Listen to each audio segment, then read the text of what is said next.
Hello दोस्तों, स्वागत है आपका फ्रेंड स्टडी सर्किल चैनल में। और दोस्तों चलिए हम लोग स्टार्ट करते हैं अगले पार्ट को। और जैसा कि हम लोग लेकर चल रहे हैं right duties and liabilities of auditor, तो इसके पहले जो भी पार्ट कवर किए गए हैं उसका अगला पार्ट है। और दोस्तों आज ये लास्ट पार्ट होगा, क्योंकि जो भी क्वेश्चन यहाँ से बनने वाले हैं एग्जाम के लिए वो सभी कवर कर लिए गए हैं। जो भी 5 या 6 क्वेश्चन हैं वो आज अभी इस वीडियो के माध्यम से कवर कर लिए जाएंगे। चैनल पे यदि आपने पहली बार विजिट किया है तो दोस्तों आप चैनल को सब्सक्राइब कर सकते हैं, जिससे आपको इस तरह से रिलेटेड जो है कंटेंट मिलते रहेंगे।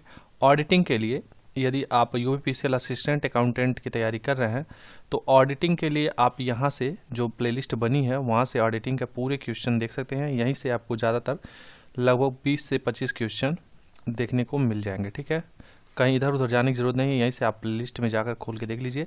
और 2 चैप्टर और बचा है, जो इंटरनल ऑडिट और एक लास्ट चैप्टर है, उन सभी को कवर कर लिए जाएंगे। चलिए शुरू करते हैं। और जैसा कि क्वेश्चन नंबर 25 तक हो गया है, हम लोग 26 नंबर पे चलते हैं। और क्वेश्चन नंबर 26 कह रहा है, अंकेक्षक एक रखवाली करने वाला कुत्ते के समान है, शिकारी कुत्ते के समान नहीं। ठीक है, यह कथन किस मुकदमे के अंतर्गत दिया गया? एक मुकदमा हुआ था, उसी के अंतर्गत ये दिया गया था। ऑप्शन क्या दे रहा है? London and general bank case, Armitage case, Kingston cotton mills case, या लंदन ऑयल स्टोरेज केस। तो जैसा कि हम लोग सॉल्व करने से पहले एक्सप्लेनेशन देख लेते हैं, जिससे हम लोग का क्लियर हो जाता है जो भी इस क्वेश्चन को पूछा गया है। जैसा कि बताया जा रहा है, एक अंकेक्षक चौकसी करने वाले कुत्ते के समान है, खूनी कुत्ते की तरह नहीं। और किस में दिया गया था? तो ये बता रहा है, ये कथन जो है किंगस्टन कॉटन मिल्स, याद रख लीजिएगा, Kingston cotton mills company limited 1896 के विवाद से संबंधित है। तो यही आपसे सीधे सीधे क्वेश्चन पूछेगा। ठीक है, इस कथन का आशय यह है कि अंकेक्षण का कार्य केवल गहन जांच करना है, जिससे अशुद्धियों तथा छल कपट का पता लग सके और इस प्रकार वह संस्था के स्वामियों के हितों की रक्षा कर सके। ठीक है, तो इस तरह से हम लोग का राइट आंसर क्या हो गया? Option number 3, Kingston cotton mills. ठीक है, अगला क्वेश्चन है, वैधानिक लेखा परीक्षा को प्रायः यह कहा जाता है, क्या कहा जाता है? प्रबंधन लेखा परीक्षा, लागत लेखा परीक्षा, आंतरिक लेखा परीक्षा, या वित्तीय लेखा परीक्षा।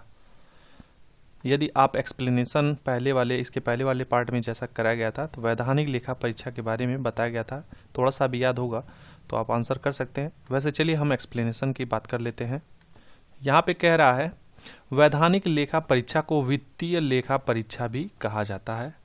यह अंकेक्षण का प्रमुख प्रकार है, जिसके अंतर्गत लेखा परीक्षक लेखों से संबंधित समस्त प्रासंगिक सूचनाओं को एकत्रित करता है, ठीक, और उनकी लेखांकन सिद्धांतों व मानकों के आधार पर जांच करता है, जिसके आधार पर वह कंपनी की वास्तविक वित्तीय स्थिति के बारे में अपना सत्य व निष्पक्ष मत प्रस्तुत करता है। वह यह बताता है कि कंपनी में लेखा मानकों के आधार पर रखे गए हैं या फिर नहीं। तो इस तरह से राइट आंसर हमारा क्या हो जाएगा? राइट आंसर हो जाएगा वित्तीय लेखा परीक्षा। अगला क्वेश्चन है, balance sheet audit. Balance sheet audit एक प्रकार की लेखा परीक्षा है, ठीक है, जो मुख्य रूप से निम्न पर ध्यान केंद्रित करता है। किस पे ध्यान केंद्रित करता है?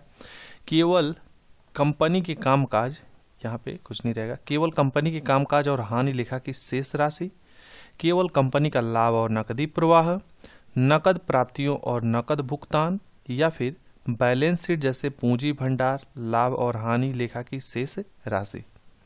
तो राइट आंसर क्या होगा? जैसा कि क्वेश्चन पूछ रहा है, बैलेंस शीट ऑडिट एक प्रकार की लेखा परीक्षा है जो मुख्य रूप से ध्यान केंद्रित करता है।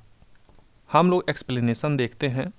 बैलेंस शीट अंकेक्षण एक प्रकार का लेखा परीक्षा है, ठीक, जो आर्थिक चिट्ठे की मदों जैसे संपत्तियों यानी एसेट्स, पूंजी यानी कैपिटल, स्टॉक, प्रॉफिट लॉस यानी लाभ हानि लेखा का शेष आदि की जांच से संबंधित है। इनकी जांच की जाती है, इसी से रिलेटेड है। इसमें संपत्तियों एवं देयता को जिस मूल्य पर दर्शाया गया है उसकी सत्यता की जांच की जाती है। यानी कि जैसे कि यदि वहाँ पे 100 रुपये दिया गया है तो वाकई में उसकी एंट्री 100 रुपये हुई है या कि नहीं, इस चीज़ की जांच इसी के माध्यम से किया जाता है ऑडिटर के द्वारा। उसकी सत्यता की जांच की जाती है और संपत्तियों की भौतिक उपस्थिति का सत्यापन भी किया जाता है। ठीक है, तो इसके अकॉर्डिंग राइट आंसर आपका क्या हो जाएगा? आंसर हो जाएगा बैलेंस शीट, जैसे पूंजी भंडार, लाभ और हानि लेखा की शेष राशि। क्वेश्चन नंबर 29, शासकीय लेखा परीक्षा में यहाँ पे खाली स्थान दिया है, यानी किसके द्वारा संचालित की गई शासकीय कंपनियों की लेखा परीक्षा भी सम्मिलित होती है। पहला दे रहा है कारपोरेट मामलों के मंत्रालय, व्यापार और वाणिज्य मंत्रालय, व्यापार और वित्त मंत्रालय या भारत के नियंत्रक एवं महालेखा परीक्षक। तो शासकीय लेखा परीक्षक में कह रहा है किसके द्वारा संचालित की गई शासकीय कंपनियों की लेखा परीक्षा भी सम्मिलित होती है।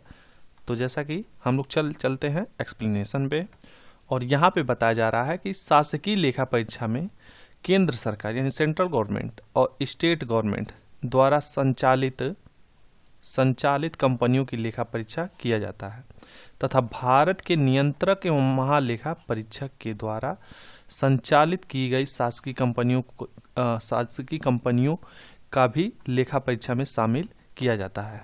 ठीक है, तो इसके अकॉर्डिंग आपका राइट आंसर क्या हो जाएगा?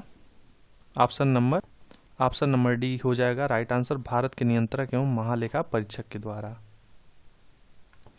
अगला क्वेश्चन है, किसी अंकेक्षक द्वारा यानी कोई ऑडिटर है वो इस्तीफा दे रहा है, इस्तीफा देने से उत्पन्न रिक्ति यानी जो स्थान खाली हो गई है, जगह खाली हो गया, उसे किसके द्वारा भरा जाता है पूछ रहा है। कह रहा है निदेशक मंडल के द्वारा भरा जाता है, प्रबंध निदेशक मंडल द्वारा भरा जाता है, सामान्य सभा द्वारा या केंद्र सरकार द्वारा। इसका राइट आंसर बताइए क्या होगा।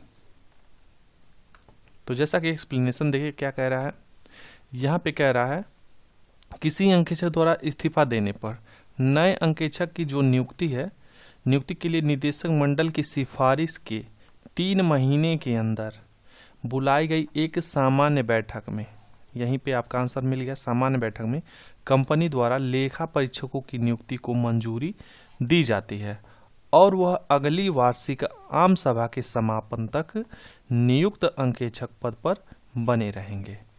तो राइट आंसर आपका क्या हो जाएगा? राइट आंसर हो जाएगा ऑप्शन नंबर 3 सामान्य सभा द्वारा। अगला क्वेश्चन है, एक सरकारी कंपनी का सांविधिक लेखा परीक्षक अपनी रिपोर्ट किसको पेश करता है? यहाँ पे किसको होगा, ठीक है, किसको पेश करता है? पहला दे रहा है कंपनी के निदेशक मंडल, दूसरा विधानमंडल, तीसरा C&AG और कंपनी सचिव। ठीक है, CAG समझ लीजिए ये है कैग। तो राइट आंसर बताइए क्या होगा। थोड़ा सा डिटेल्स देख लेते हैं क्या दिया है। एक सरकारी कंपनी का सांविधिक लेखा परीक्षक अपनी रिपोर्ट जो है C&AG को पेश करता है। किसको पेश करता है? C&AG को पेश करता है। वैधानिक लेखा परीक्षा किसी कंपनी या सरकार के वित्तीय विवरणों और रिकॉर्ड की सटीकता की कानूनी रूप से आवश्यक जांच है। एक वैधानिक ऑडिट का उद्देश्य यह निर्धारित करना है कि क्या कोई संगठन बैंक से वित्तीय लेन देन और लेखा रिकॉर्ड जैसी जानकारी का मूल्यांकन करके उसकी वित्तीय स्थिति का एक निष्पक्ष और सटीक आंकड़ा उपलब्ध कराना है। तो राइट आंसर क्या हो जाएगा? राइट आंसर हो जाएगा ऑप्शन नंबर C&AG। तो जो भी क्वेश्चंस हैं वो कवर कर लिए गए हैं। मिलते हैं अगले वीडियो में और हम लोग पढ़ेंगे इंटरनल ऑडिट। ठीक है, INTERNAL इंटरनल ऑडिट, आंतरिक लेखा परीक्षा। ठीक है, अगले चैप्टर में हम लोग पढ़ेंगे। तब तक के लिए धन्यवाद, अपनी तैयारी करते रहें। Take care, bye bye.